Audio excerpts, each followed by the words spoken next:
My sister threw a cruel comment about my dress and everyone laughed at me until a helicopter landed outside. "General ma'am, the Pentagon needs you." Her face went pale. My ex sank into his chair and everyone just froze in shock. Can you even imagine dedicating 2 decades of your life to something, sacrificing everything, only for the people you grew up with to act like you'd vanished? Like your whole existence was just a punchline? But then, on the night they tried to erase my entire legacy, a military helicopter landed in the middle of their fancy reunion, and the silence that followed was so deafening, it felt like the world just stopped breathing. My name is Evelyn, and that night, my past finally caught up to my present in the most explosive way possible. It started innocently enough, or so I thought. 20 years after graduation, I walked into our high school reunion in a simple navy dress. Nothing fancy, just me. The moment I stepped through the grand doors of the Aspen Grove Resort, I was reminded that in their eyes, I was still that quiet girl who hadn't amounted to much. The valet didn't even look at me. I gripped my bag a little tighter, my West Point ring hidden under my sleeve, and stepped inside. The hum of laughter, the clink of glasses, it was all there. The concierge handed me a name tag, Evelyn Cole. No title, no distinction, just plain text. A gut feeling told me immediately, this was Charlotte's work. My younger sister. The main ballroom was a spectacle. Gaudy floral arrangements, a ridiculous 6-tier cake, and a huge screen flashing old memories. Prom, debate club, cheerleaders, our trip to D.C. Charlotte, my sister, was in half of them. I was in maybe 3. And then I saw her. Charlotte, already on stage, her red dress screaming power, her voice effortlessly charismatic. After 15 years at the Department of Justice, she declared, tossing her hair, "I'm proud to say I've just been appointed Deputy Director for Western Cyber Oversight." The crowd roared. She paused, then added, "And of course, I have to thank my sister, who's with us tonight, for always being uniquely herself." A ripple of chuckles spread through the room. They weren't sure if it was a compliment. I didn't flinch. That was Charlotte's talent, you see, weaponizing praise. I found my assigned seat at a far-off table, table 14, strategically placed near the buffet and close to the exit. The names at the front were embossed in gold: Dr. Hartman, C.O. Wang, Senator Gill, Charlotte Cole. I sat down. No centerpiece, just a half-eaten shrimp cocktail someone had abandoned. Then, across the room, Mark Hart spotted me. He hadn't changed. Still tall. Still smug.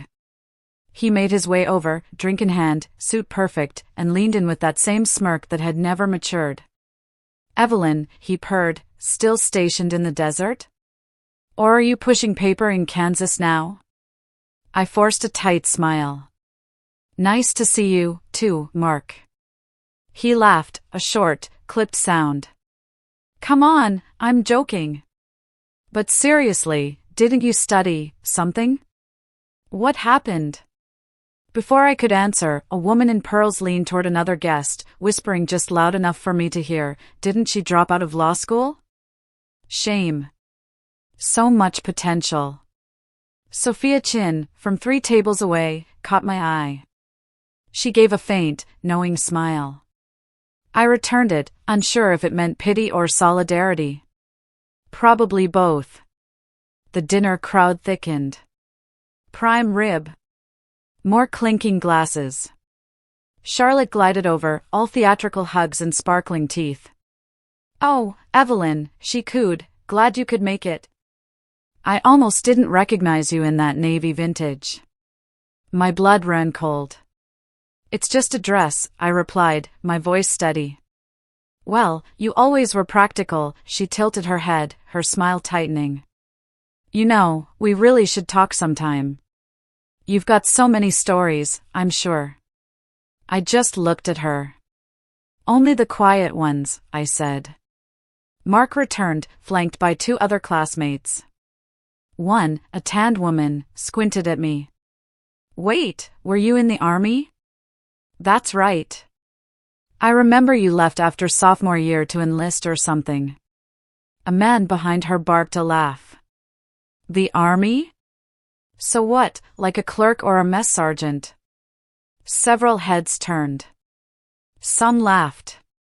Mark looked amused. Charlotte said nothing. I took a sip of water. The glass trembled slightly in my hand, but I held it steady. The air felt suddenly heavy, like gravity had shifted, but I didn't let it pull me down. I stood, without a word. Adjusted the sleeve that hid my West Point ring. And I looked at each of them with a calm I'd earned over 2 decades in war rooms and underground bunkers. I smiled faintly, quietly. Something like that, I replied. Then I walked away, towards the balcony, where my encrypted phone pinged silently. They saw nobody in a discount dress, but that same dress had been my covert uniform when I'd briefed NATO, hidden under a military coat they never knew existed. The wind on the balcony curled around me like it was trying to eavesdrop. I stayed out there for a while, my back straight, eyes on the dark treetops swaying above the golf course. The resort lights bled gold into the grass. But out here, where no one cared to stand, it was quiet. That kind of quiet was rare in my world. Inside, the clamor of success stories swelled again. Laughter, toasts, another slideshow. Charlotte with the debate team. Charlotte in front of the White House. Charlotte at Harvard. The door behind me hissed open. Evelyn, there you are. It was Mark again, already halfway through his next scotch. You always did like standing on the edge of things. I didn't answer. He leaned against the railing, too close. You know, he started, his voice casual, you really used to have a future. Valedictorian track, debate team prodigy, Harvard law practically begging, and then poof.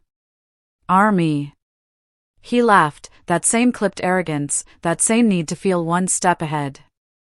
It pulled me back to the last time we stood this close, senior year, the dorm hallway, still smelling like burnt coffee. I'd told him I'd accepted West Point. You kidding? He'd snapped, jaw tightening. The military? Evelyn, you're throwing this away. It's not throwing away, I'd replied. It's choosing something bigger. Yeah, he'd sneered. Bigger than me.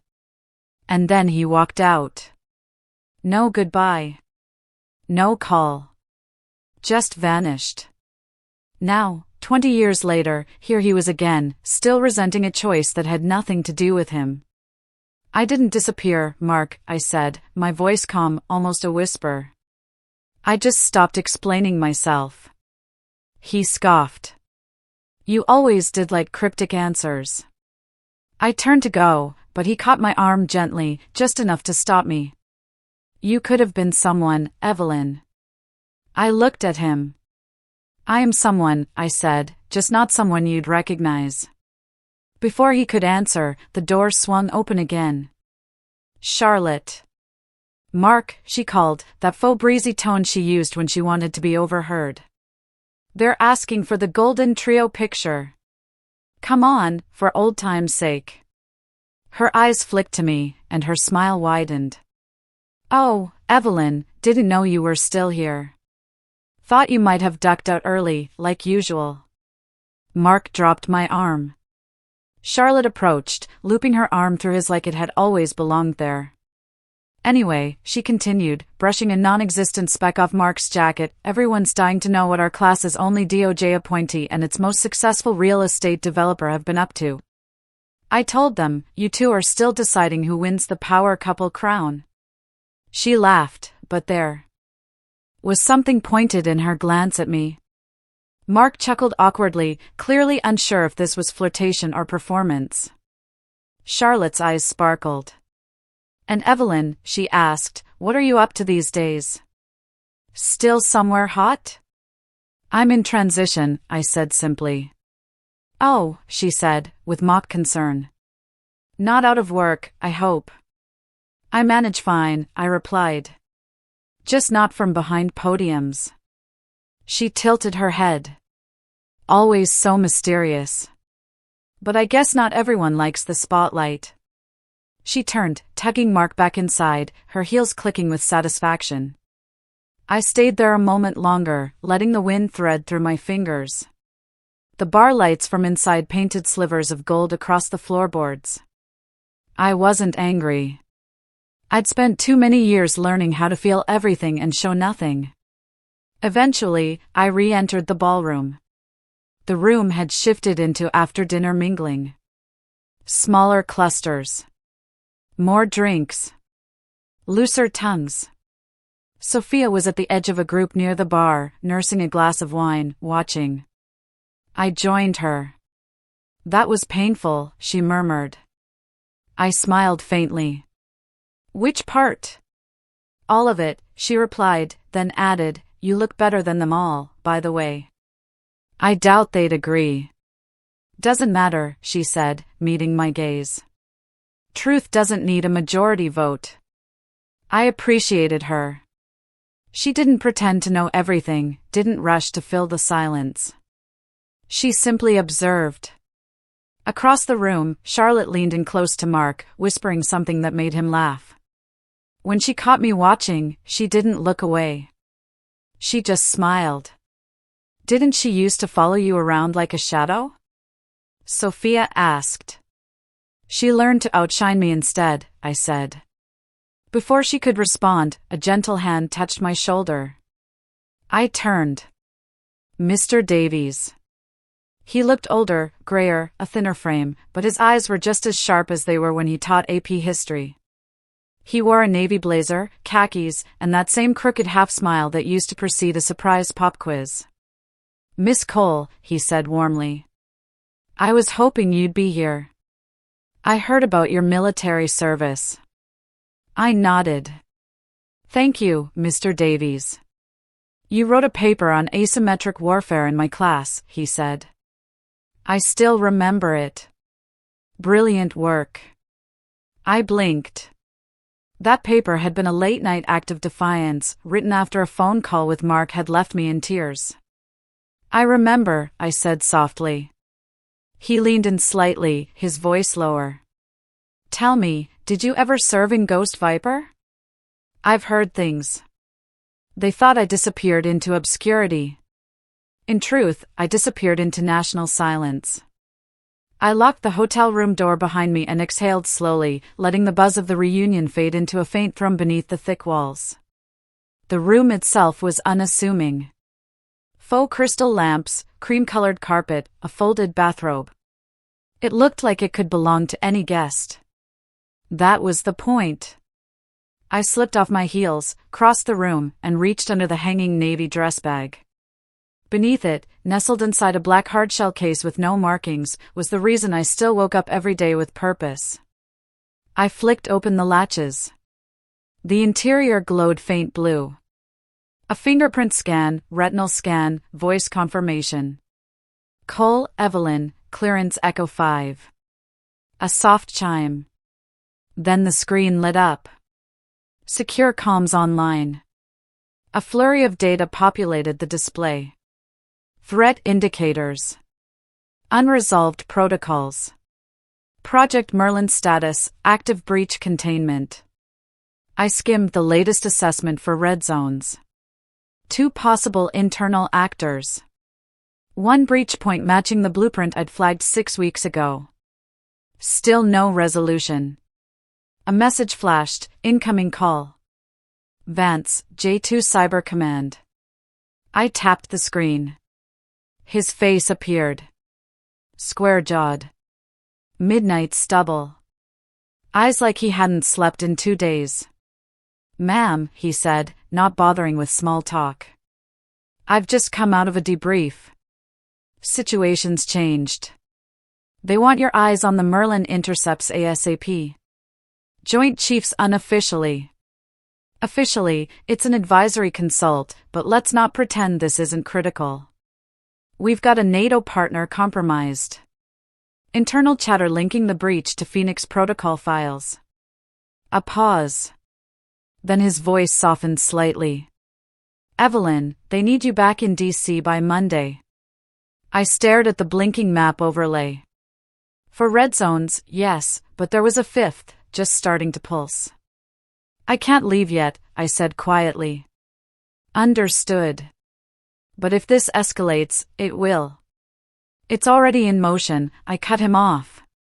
He looked at me like he wanted to argue, but didn't. You've got 48 hours, he said. After that, we extract whether you're ready or not. I'm sending intel briefs to your secure cloud. The screen flickered as the call ended. For a moment, I just sat there, the glow of the case humming beside me. The hum had become a comfort, not because it was peaceful, but because it meant I was still needed. Still in the fight. A chime. New secure message. Pentagon Forward Liaison. Subject, urgent. Standing Authority update. Direct extraction possible. You're the fulcrum. I closed the message. I already knew what it meant. If Merlin collapsed and the intel leak spread to civilian grids, it wouldn't matter whether I was dancing in a ball gown or kneeling in a war room. I would be pulled out. The fulcrum wasn't a title. It was a tether. I stood, stretched, then walked to the window. Outside, the lights of Aspen Grove still sparkled like a painting too polished to be real. I could hear music again. Soft jazz now, followed by a DJ's voice booming something about a class slideshow. 20 years ago, I'd sat in that auditorium with Mark, Charlotte, and Sophia, listening to our valedictorians speak about legacy. I remembered clapping politely, even smiling for the yearbook photo. I never imagined my legacy would be silence. 15 years ago, Ghost Viper deployed on a mission so sensitive we burned every scrap of planning material afterward. We succeeded, but at a cost. 3 agents never came home. Their names didn't make the news. I gave the final go order on that op. I was the youngest to do so. No medal, no citation, just a single line in an encrypted server, operation completed. No attribution. Debrief sealed indefinitely. I carried those silences like medals no one could pin. Now, they needed me again. I turned from the window and began to pack. Not much. Just the case, 2 devices, and a dress uniform folded beneath a false bottom panel in my suitcase. My fingers lingered on the coat sleeve where a single silver star rested just above the cuff. I didn't plan to wear it yet. Not until I was ready. I had one thing left to settle before I left. 48 hours. Outside, the music from the reunion resumed. I looked out and murmured, "One last night in the shadows." I wore no medals, but I carried more scars than anyone in that ballroom. The ceiling of the grand ballroom shimmered with thousands of glass fragments, casting golden specks over polished tables and champagne flutes. The room buzzed with rehearsed nostalgia and curated success, like everyone was performing a role they'd waited 20 years to play. I sat near the rear again, table 14, flanked by 2 former varsity swimmers now in venture capital and a woman who ran a skincare empire. None of them remembered my name. They smiled politely, then turned back to each other. I didn't mind. It was safer this way. The band hushed. The MC, a balding man with a booming voice who had once been the prom DJ, stepped to the microphone. He beamed. Our highlight of the evening, the 2003 Most Distinguished Alumni Award. The votes were unanimous this year. She's smart, accomplished, and a rising star in federal service. Please welcome Deputy Director Charlotte Cole. The applause was thunderous. Charlotte ascended the stage like it was built for her. Her scarlet dress caught the spotlight perfectly. She took the mic with both hands, pausing long enough for the room to still. She didn't look at me, but her voice reached every corner. Thank you all. I'm honored, and a little stunned. I mean, I'm just doing my job, but I guess over time, we see who rises, who leads, and who simply watches from the wings. Laughter. Measured. Polite. She continued, I want to thank my mentors, my team at the DOJ, and of course, my high school teachers, especially those who encouraged ambition over conformity. They taught me that serving is admirable, but leading, that's where real change happens. Another ripple of applause. She smiled as if she'd just solved a riddle, then added, I think we all know someone who chose to fade into the background, and that's okay. Not everyone wants or can handle the light. I didn't move. My face didn't flicker. But I saw Sophia look at me from across the room, not with pity, but with something sharper. Disbelief. Mark, a few tables up, stood with his wine glass raised. To Charlotte, he declared. Our own Iron Lady. Proof that leading from the front beats hiding in the shadows, unless you're peeling potatoes on a base in Nebraska. That got a laugh, even from people who didn't understand the reference. They just followed the rhythm. Charlotte smiled modestly, as though the toast embarrassed her. Sophia didn't clap. I looked at her again. She was biting her lip. The MC returned. Let's hear it for Charlotte. And hey, any generals in the room tonight? No? Guess not. Well, maybe an ex-mess sergeant, huh? Laughter again. I rose quietly. No one noticed. I slipped between tables, my heels silent on the carpet. Mark called out after me. Hey, Evelyn. Wait. I didn't mean. I kept walking. There was nothing left for me to hear. The hallway was cooler, dimmer, far from the lights and curated memories. I moved past framed photos of our senior year, homecoming, theater plays, awards nights, and into the vestibule, where the air held less expectation. Outside, the night wrapped around me like armor. The sky above Aspen Grove was velvet black, punctuated by stars I hadn't seen for days. I took a breath. Then my encrypted phone buzzed in my clutch. Extraction cleared. HLEETA, 6 minutes.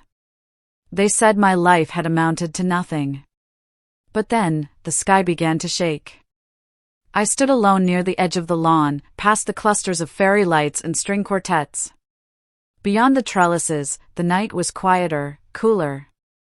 My heels pressed gently into the damp grass, and I tilted my head upward to watch the stars. For a moment, they reminded me of the sand-cold nights overseas, of field maps lit by filtered moonlight, of a silence that meant danger, not dismissal. Behind me, the echoes of the reunion still clung to the air. Charlotte's acceptance speech. Mark's wine-soaked joke. The MC's final laugh. In their eyes, I had exited the story already. Unimportant. Forgotten. I once told Sophia years ago, in passing, I don't need them to clap. I just need them to see. I hadn't meant for that moment to arrive this way. The wind shifted. A low rumble started, soft at first, barely distinguishable from the ambient hum of generators and distant traffic. But it grew. Waiters paused mid-step. Someone looked up. A few guests glanced around, puzzled. Then the lights on the grass flickered. White dots replaced by harsh, concentrated beams from above. A sound cracked through the air like thunder splitting sideways. People gasped. Trays dropped. Glass shattered. Napkins flew. From the northern treeline, a dark form emerged, angular, exact. A military helicopter, matte black, slicing the sky with precision. Its rotors thundered as it hovered above the lawn, lights blazing into the crowd. Screams of confusion. Phones out. Someone yelled, "What's happening?" A mother pulled her child close. Mark shielded his eyes. Charlotte's champagne flute tilted, spilling gold down her dress. The helicopter began to descend, rotors kicking up a cyclone of leaves and petals. Guests stumbled back as hair and ties whipped in every direction. The string quartet stopped playing. Cameras flashed, not out of joy now, but confusion, fear. Then it landed. The door opened. Colonel Vance stepped out in full dress uniform, ribbons gleaming under the floodlight. His boots crunched the gravel path as he crossed the lawn, his pace unhurried. He didn't glance at the crowd. His eyes were locked on one thing, me. I didn't move. I stood straight, arms at my sides, the wind pulling slightly at my navy dress. For the first time that night, I didn't feel underdressed. I felt exactly as I needed to be. Vance stopped 3 feet away, squared his shoulders, and saluted. Crisp. Deliberate. Impeccable. Then he spoke, his voice projected over the stunned silence. Lieutenant General Cole, ma'am, the Pentagon requires your presence. Immediate briefing. The words hit the air like a detonation. Someone gasped. Another dropped a phone. A wineglass shattered. I heard Mark's voice behind me, barely above a whisper. No. What? Charlotte stumbled back a step, her mouth frozen open, her eyes wide and glassy. Sophia was the first to move. She stepped forward, her breath caught, then whispered, just loud enough to carry, "Oh my God, Evelyn." They all froze as Vance said the words, Lieutenant General Cole. I had never spoken my title aloud in public, but now it roared through the silence like thunder. The last vibrations of the helicopter blades rumbled through the earth like an aftershock. The air had gone still again, but not silent. This was the quiet of stunned disbelief, of neurons failing to catch up to what eyes had just seen. Colonel Vance handed me the folder, black and embossed, sealed. His voice dropped just enough for only me to hear. Target movement confirmed 2 hours ago. Pentagon wants eyes on intercept recommendations. Merlin's window is narrowing. I nodded once. Anyone dead? Not yet, but that won't hold. From behind him, I heard Charlotte's voice crack through the frozen silence. Wait, wait. Did he just say? General? All eyes shifted to her. She stood barefoot now, having lost a heel in the chaos, clutching her clutch like a lifeline. Her dress sparkled beneath the floodlight, but her face was losing its sheen fast. Evelyn, she repeated, her voice rising, you're in the military, but I thought you. I thought I was peeling potatoes in Nebraska, I said calmly. Mark stumbled forward, still gripping his wineglass like it might anchor him. I didn't know, he said, bewildered. Evelyn, I mean, General, I had no idea. I thought you dropped out. He trailed off as cameras started flashing. Sophia stepped beside me, her hands trembling. I don't understand how you hid this. I wasn't hiding, I said. I was serving. Somewhere in the crowd, someone started clapping. Just a few hands, then more. A ripple of confused, unsure applause rose and faded like an orchestra missing half its instruments, but it was enough. I took a step toward the center of the lawn where voices had started to rise in whispers, questions, fragments of disbelief. I didn't speak loudly. I didn't have to. Some people wear uniforms loudly, I said. Others wear them quietly. That doesn't make us any less visible. It just means we serve without needing to be seen. Vance gave a nod toward the heli. Ma'am, ETA 1 minute. I turned to Sophia. Her eyes showed now, not pity or confusion, but awe. You really are the fulcrum, she whispered. I smiled faintly. Sometimes silence is a blade. Mark tried again. Evelyn, please, can we talk? I was wrong. I didn't see you. That's the thing, I replied without turning.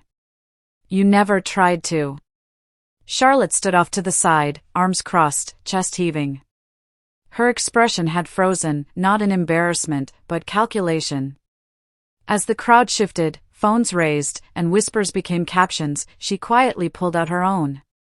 One quick swipe, she opened her podcast app, tapped record. This is Charlotte Cole, she began in a low, controlled voice. Live from Aspen Grove, where some very interesting truths are unfolding. Behind me, the rotors kicked up again. Vance guided me to the heli, and the ground fell away beneath my feet. As I climbed aboard, flashbulbs snapped. Faces blurred beneath the growing cloud of wind and debris. Some still clapped. Some stood frozen. Some pulled out their phones. As we lifted off, I caught one last glimpse through the window. Charlotte, eyes burning, still recording. By the time my boots touched Pentagon ground, the internet had lit up. Charlotte's voice was already echoing across my inbox. The secure door sealed shut behind me with a pressurized hiss. Inside the skiff, the silence was dense, thicker than any noise. The digital haze of Aspen Grove had been replaced by concrete walls, clinical lighting, and the hum of threat matrices crawling across classified screens. I shed the last fragments of reunion perfume at the threshold. Here, it was sweat, data, and urgency. Colonel Vance briefed me while walking briskly past rows of terminals. I was already scanning the contents of the secure tablet he'd handed over. Logs from a breach surge near a Baltic server farm, half-matched encryption markers, suspected disinformation clusters tagged Merlin adjacent. General Albright is waiting, he said. I didn't pause. We turned into the operations suite. At the end of the room stood Albright, imposing, unreadable, his chest adorned with a full career's weight in ribbons. Cole, he said, his voice taut. I've seen the chatter, both from inside the wire and outside. You're still good? I'm focused, sir. Good, because I need your eyes on the disinformation vector. This one's political and personal. He passed me another dossier. A projection flicked on behind him. Maps lighting up in pulses, timelines crossing with hashtags. Last 48 hours, he said. Merlin's breach patterns correlate with the sudden viral trend involving your name. Civilian networks picked up a podcast that blew your profile wide open. I stiffened. Charlotte? Correct. The episode's called My Sister, The Myth. Released less than 12 hours ago. Already re-uploaded by 24 alt media channels. I didn't need to listen. I knew the cadence of her voice, the precision of her passive aggression. We need to talk about military narcissism, she'd once joked years ago over wine. Now, she was building a brand around it. Albright continued, she accuses you of weaponizing rank for validation. Calls your Pentagon presence a narrative move. Claims you ghosted your own family and now return in full uniform to steal the spotlight. And the public? I asked, my voice flat. Split, he replied. You've got veterans calling her ungrateful, but influencers are picking it up. TikTok edits, Reddit debates, hashtags trending, hashtag shady sister, hashtag in the shadows had real grace, hashtag warrior or PR. I exhaled slowly. Sir, I'd prefer not to engage. You don't have a choice, he said. The civilian info ecosystem has become a secondary battlefield. If someone's tying your name to Merlin, it's not just gossip. It's an opportunistic chaos vector. I nodded. Understood. He looked at me, something unreadable flickering in his expression. You know who you are.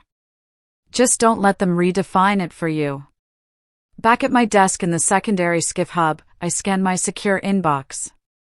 Over 90 media requests.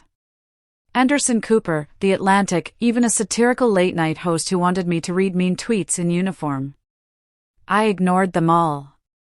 Below the requests came the other flood, comments, hate mail, DMs calling me a fraud. Accusations that I faked my rank for a public stunt. Some even said I was an actress, not a general. One video looped me stepping into the helicopter. The caption, Deep State Cosplay. I rubbed my temples. A red alert pinged on my screen. Civilian disinformation sensor flagged Evelyn Cole as active target. Risk level 4.5. Initial vectors traced to pseudonews outlet Citizen Circuit. Source uploaded hours after podcast drop. She hadn't just called me out. She'd fed me to the wolves. I stared at the screen. Charlotte didn't understand what she'd unleashed. Or maybe she did. A message pinged from my personal line. Sophia Chin, voice note. 107. I hesitated, then pressed play. Her voice came through, low, fast. You need to hear this, Evelyn. I just talked to Mark. He told me something about Charlotte. Something she deleted years ago. I think it's connected to what's happening now. You need to know. I thought silence would shield me. But sometimes, silence gives liars all the room they need. The windows of my temporary DC office looked out over the Pentagon's inner courtyard, but the view offered no relief. Everything felt too bright, too sterile. The walls were lined with framed commendations and a clock that ticked with military precision. But time didn't feel linear today. It bent, curled around memories I hadn't unpacked in years. Mark sat across from me, his knees bouncing slightly. He was wearing a suit, but his tie was loosened, and his expression was frayed. I should have told you sooner, he said. I should have said something back then. But honestly, I didn't think it mattered. I watched him carefully. He looked like a man about to confess to something bigger than he could contain. She came to me right after you enlisted, he said. Charlotte. She said you had asked the school to keep your name off the alumni honors list, that you didn't want the attention. I didn't question it. I tilted my head. You didn't think it was strange? He hesitated. I did, but it was Charlotte. She was always so certain, so composed. She made it sound like she was protecting your wishes. She even forwarded an email chain to the school board asking for the removal of your name. Said it was for consistency, that since you'd left the Ivy League path, it might confuse the narrative. The narrative? I repeated, the words slicing through my teeth like glass. He looked ashamed. I didn't respond to the thread. I didn't stop it. I just let it happen. I stood slowly, walked to the file cabinet behind me, and placed a hand on its cold metal edge. Something inside me wanted to scream. But training teaches you to wait, to observe, to strike with purpose, not impulse. She erased me, I said softly. Not just from dinner tables or party invites. She erased me from history. Mark looked down. That's not all. A knock at the door. Sophia stepped in, holding a folder with both hands like it weighed something. Sacred. I found it, she said, walking in. The nomination form. Your Medal of Honor file from 2018. I stared at it. I thought the board never submitted it. They didn't, she said, but not because of bureaucracy. She opened the folder and slid out a printed email.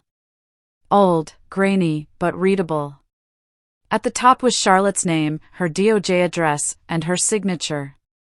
Subject, Medal of Honor submission, Lieutenant Evelyn R. Cole.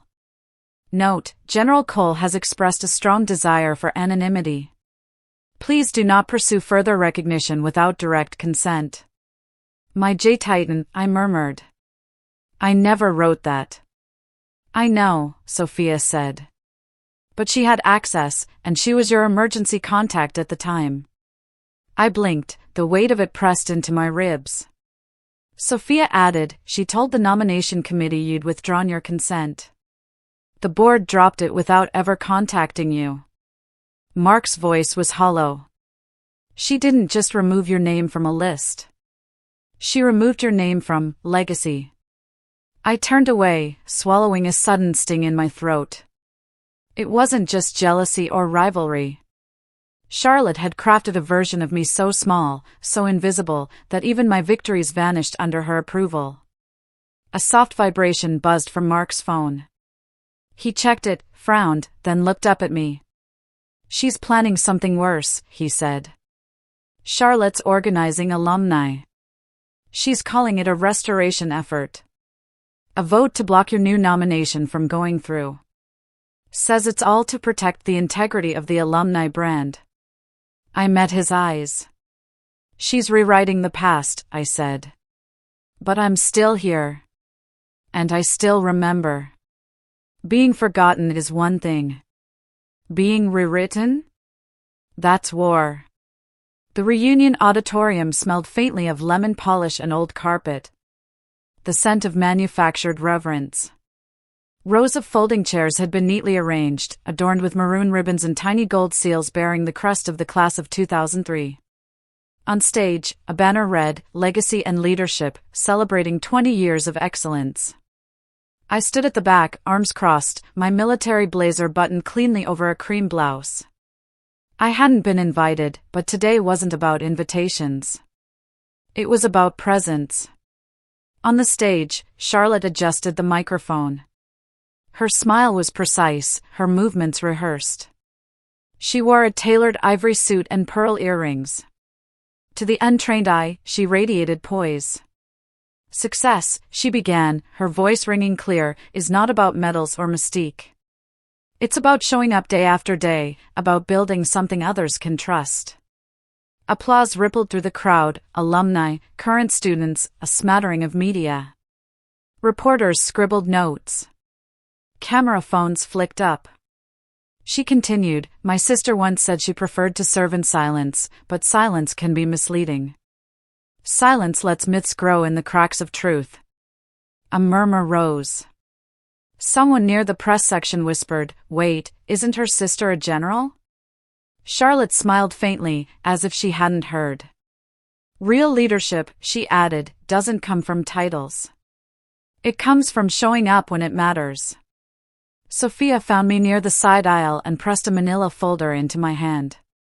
"It's all in there," she said softly. "The disacknowledgement, the nomination memo, and that photo." I nodded as Charlotte wrapped up with a line about legacy built on clarity. I stepped forward. Voices hushed. A few gasps. Chairs creaked. Heads turned. I walked up the central aisle. My boots echoed sharp against the carpeted wood. The alumni board chair, an elderly man with tired eyes and a silver tie, noticed me, his brow furrowed. "Lieutenant General Cole," he said, his voice unsure. I met his gaze, requesting 3 minutes at the podium. Charlotte had frozen. Someone from the press whispered, "That's her.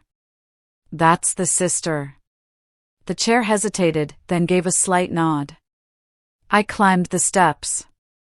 Charlotte stood to the side, lips tight. I didn't look at her.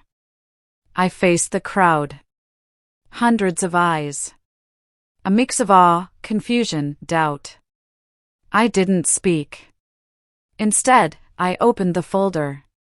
From inside, I pulled out a single photograph.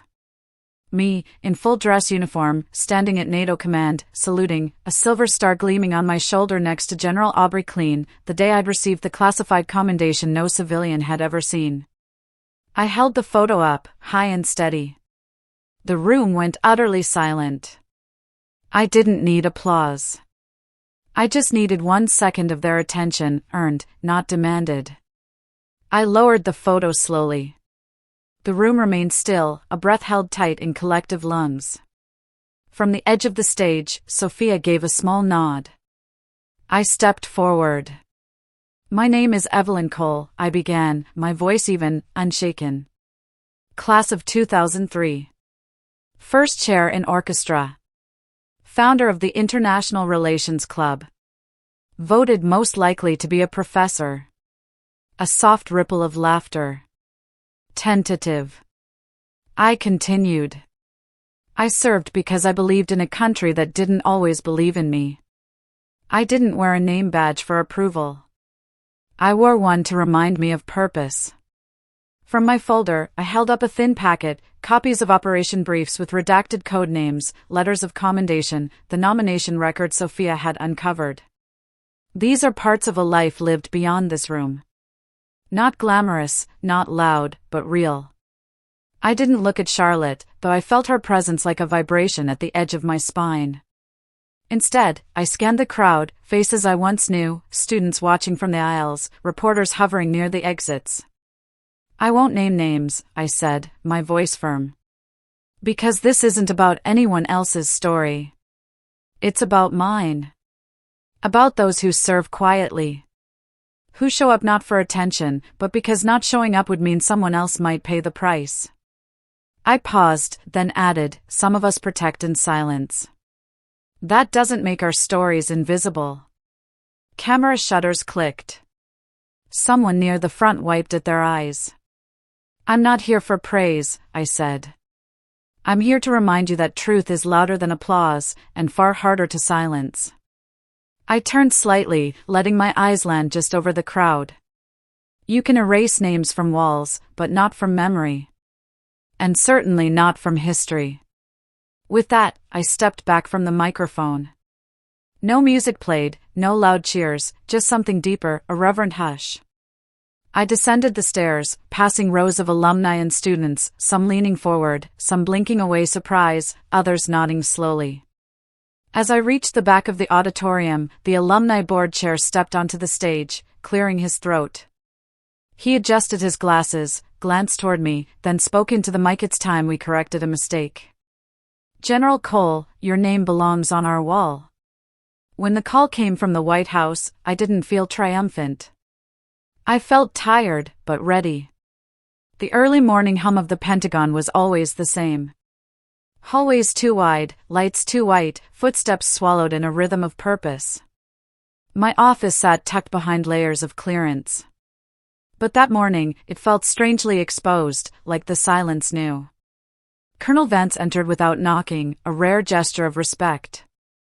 He carried a sealed folder, blue and gold, marked Executive Notification. He didn't speak at first, just placed it on my desk and stood back. I opened it slowly. The President of the United States takes great pride in awarding the Medal of Honor to Lieutenant General Evelyn Cole for acts of valor above and beyond the call of duty. The words blurred slightly, not from emotion, at least, not the kind people expected. I wasn't crying. I wasn't smiling. I was absorbing. It's public, Vance said. Next week, South Lawn. Full ceremony. I nodded. Who else knows? Media's embargoed until noon, but Sophia's outside. She knows. I looked at the glass. Sophia was pacing with her phone, earbuds in, scanning headlines. I opened the door, and she spun around. Have you seen it yet? She asked breathlessly. The articles are everywhere. The silent general. She vanished. She returned. Even the Post has a front-page spread. She pulled out her phone. Listen to this quote, she carried the burden of command without ever asking for a podium. Now the country insists she stand on one. She looked up at me, eyes bright. Evelyn, it's happening. I managed a small smile. Feels strange. Strange, like I've been underwater for years, and someone just turned on the sun. Her expression softened. You earned this. Before I could respond, my secure line lit up. A presidential liaison officer came on the screen. Young, polished, rehearsed. General Cole, the president would also like to discuss a defense advisory role for civilian-military integration oversight. You'll receive formal documentation by week's end. I blinked slowly. Thank you, I said. And congratulations, ma'am, on behalf of the nation. After he disconnected, I stepped outside, not into the crowd, just down the side path behind the building where the night sky lingered a little longer in the shade. I walked without direction, hands in pockets, boots silent on gravel. No cameras, no salutes, no one calling my name. Just breath and air and memory. Near a low bench, I stopped, sat, looked up. So, this is what being seen feels like, I whispered. Strange. The wind rustled nearby trees. Somewhere, a distant car door slammed. When I returned to my quarters, the lights were still off. A small envelope sat on the floor, slipped neatly under the doorframe. No stamp, just a name in elegant ink. Return address, Charlotte Cole. I opened Charlotte's letter, expecting damage control. Instead, I found a memory. The envelope had no embellishment, no logo, just my name written in her familiar, looping cursive. Inside was a single card with faint watercolor borders and 4 words in the center: "Can we talk?" See below that, a place and time: Sunday, 10:03 a.m. Mazoneboro, downtown Seattle. No flourish, no manipulation, just an ask. That morning, the cafe was quiet, its windows fogged from the cold, the hum of the espresso machine the only background music. I arrived early, ordered black coffee, and sat in the corner booth by the window. Civilian clothes. No uniform. No rank. Charlotte arrived 10 minutes late, alone. She wore no makeup, her hair tied back in a loose braid. Her eyes were rimmed with fatigue, but not from sleep deprivation. This was emotional erosion. The look of someone who had stopped pretending to win. She sat across from me. Didn't ask if she could, just did. For a long moment, we said nothing. The clink of ceramic cups and distant murmurs of baristas filled the space between us. Then she slid a small velvet box across the table. I opened it slowly. Inside was a photo, aged at the corners, slightly faded. 2 girls, maybe 8 and 11, dressed in matching Halloween camouflage costumes. Both saluting, one grinning wide, the other, smaller one, staring dead serious at the camera. "You kept this?" I asked softly. "I almost threw it out 6 times, she replied. "But I couldn't." I looked at her. She wasn't performing. She wasn't building a narrative. "I spent 20 years trying to outrun your shadow," she said, her voice low. "Turns out I built that shadow myself." I didn't respond. I just let her talk. "I thought if I was louder, more visible, I could catch up," she said. "But no matter what I did, there was always you. Quiet. Constant. And I hated how much I resented it. I hated how much I admired it." Her fingers trembled as she reached for her cup.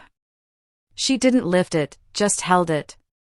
"I didn't want you to disappear," she whispered. "I just didn't know how to exist next to you." For the first time in 2 decades, I saw the sister I'd grown up with. Not the polished prosecutor. Not the media strategist. Just Charlotte, the girl who used to crawl into my bunk during thunderstorms and whisper, "Don't leave first." I reached across the table and laid my hand gently on hers. Her breath caught. "Then maybe now," I said quietly, "we stop running." It wasn't about medals. It was never about medals, but standing on that stage, I finally let myself feel proud. The air on the south lawn held a kind of stillness that felt rehearsed, ceremonial, unbreakable. A white canopy stretched across the center of the space, flanked by rows of seats in tight military symmetry. Uniforms gleamed, flags fluttered. The orchestra played softly in the background, subdued, reverent. I stood at attention. My service blues immaculate. Every ribbon and bar aligned with years of silence. My gloves crisp white. My spine a line of steel. Beyond the platform, hundreds of eyes watched. Cadets. Generals. Senators. And somewhere in the 3rd row, Charlotte sat beside Sophia, hands clasped, face unreadable. She clapped with the others. No fanfare, just presence. The president, a man with an unshakable calm, approached the podium. "Today," he began, "we honor not just a soldier, but a sentinel. A woman who walked through 20 years of conflict, diplomacy, and secrecy, not seeking fame, but protecting others from its cost." He paused, scanning the crowd. Lieutenant General Evelyn Cole chose silence. "But it is time we speak her name aloud. It is time we say thank you." The audience stood. Applause rang through the lawn, not thunderous, but steady, grounded, earnest. He turned, took the blue ribbon from the box. With slow, practiced care, he placed it around my neck. The gold star gleamed in the spring sunlight. For the first time in a long while, I allowed my chest to rise fully. Somewhere in the crowd, a child clapped louder than the rest. A veteran near the back removed his cap and held it to his chest.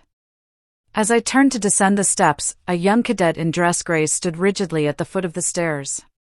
She couldn't have been more than 19. Her chin lifted slightly. "Thank you, ma'am," she said, saluting. I returned the gesture with a nod, saying nothing. I reached the podium again, this time for words. "I used to believe silence was strength," I said quietly. "That to serve meant to disappear. But I've learned something else." I paused. We don't serve for applause, but sometimes it's good to know we were never truly invisible. The applause came again, softer this time. Reflective. I turned back to the president, offering my hand. He shook it firmly, then leaned in, his voice low, but firm enough to carry only to me. "You're not done yet, General." They offered me a desk in the West Wing. I chose a classroom in Fort Liberty. The lecture hall wasn't grand.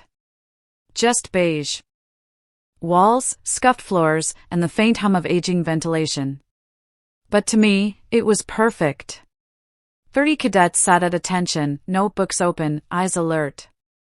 The nameplate on the podium read, Lieutenant General E. Cole. But the title mattered less now. I was there to teach, not to impress. Today's seminar, Ethical Leadership in Asymmetric Environments, I began. We'll talk through real-world dilemmas. How to lead when no one's watching. How to act when the rules blur. One cadet, sharp freckles, maybe 20, asked, "Ma'am, what do you do when the system works against you?" I met her gaze. "You lead anyway," I said. "And you document everything." They laughed softly, but they understood. These young women weren't here to play dress-up. They were preparing for the reality of pressure, failure, and quiet victories. I saw myself in all of them and hoped they'd have easier paths, but no less courage. Midway through the afternoon, a knock at the back. Charlotte. No makeup again. She wore jeans, a navy blazer, and held a small camera bag. She gave a sheepish wave. "Hope I'm not interrupting," she said. "You're on campus?" I asked. "I'm working with a team on a docuseries, Women in Command. Thought I'd start where I should have started years ago." I raised an eyebrow. "That's a long way from podcast snark." She shrugged. "People change." Before I could reply, Sophia appeared behind her. She grinned, holding up a book mock-up, leading in silence, Lessons from the Field. "Publishers interested," she said. "They want co-authors. You in?" I looked between the two of them, my sister and my old classmate, both reshaped by truths neither of us had planned to face. I nodded once. "Let's write it right." Back in the classroom, the cadets had gathered near the front. One held a large poster board, drawn in colored markers. Figures in uniform, medals, and in the center, my face, half-shaded, half-lit. At the top, in looping cursive, Our General. I swallowed the lump in my throat. "Thank you," I said, my voice thick. Then clearing my throat, I addressed the class. Command isn't about shouting. It's about showing up when it's hardest to. They nodded, scribbled, sat a little straighter. As the session ended, I returned to my desk. A single red light blinked on the encrypted tablet in my briefcase. I opened it. Subject: Ghost Viper needs eyes. Request urgent cyber task force. High-level threat. Clearance code black. I stared at the message. Heart still, but ready. I didn't disappear. I was simply doing my job where you couldn't see me. The hallways smelled like freshly varnished wood and printer ink, new but familiar. The banners were maroon, the same color they'd always been, and the seal of the school shimmered in gold on the wall near the entrance. The Hall of Legacy was modest, quiet, just a stretch of corridor with nameplates carved in bronze and framed photographs beside them. I stood near the back, hands clasped behind my uniformed back.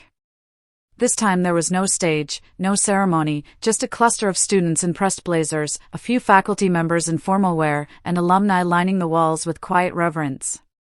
Charlotte stood beside the podium, a single sheet of paper in her hands. She glanced up at me once, met my eyes, and then began. She served without needing to be seen, Charlotte read, her voice steady. But now we choose to see her. Not for the rank, not for the medals, but because of what she stood for when no one was watching. A pause. She's my sister. And more importantly, she's someone I've come to learn from. She stepped down. I nodded slightly, not sure what else to do. Sophia was there, too, in a navy dress and flats. Her hands holding a well-worn copy of our book manuscript. She'd flown in the night before, promising to keep things simple and boring. And I had believed her, until she surprised me with a quote from our book, now printed in the event program. Leadership doesn't echo in applause. It echoes in choices. The crowd shifted as a cover on the plaque was lifted. My name, my class year. The simple phrase beneath it, Evelyn Cole. Integrity in silence. No titles, no decorations, just that. Faculty gave a short speech, something about conviction, about how real power comes not from being loud, but from being lasting. I barely heard it. My eyes had drifted to the corner where 5 cadets stood in uniform, arms at their sides, proud and still. Sophia came up beside me as the crowd began to murmur again, snapping photos. How do you feel? She asked softly. I took a breath. Not deep. Just enough. It's not about being remembered, I said. It's about making sure the right things are. She smiled and rested a hand on my shoulder. From behind us, a voice whispered. She's the reason I applied. I turned slightly. One of the cadets, no older than 19, was nudging her classmate. Her eyes were wide, her face earnest. I didn't say anything. Instead, I stepped back from the plaque. Let them take the photos they wanted. Let them speak the words I'd once been denied. Then I walked out. The sound of my footsteps absorbed by the polished floor.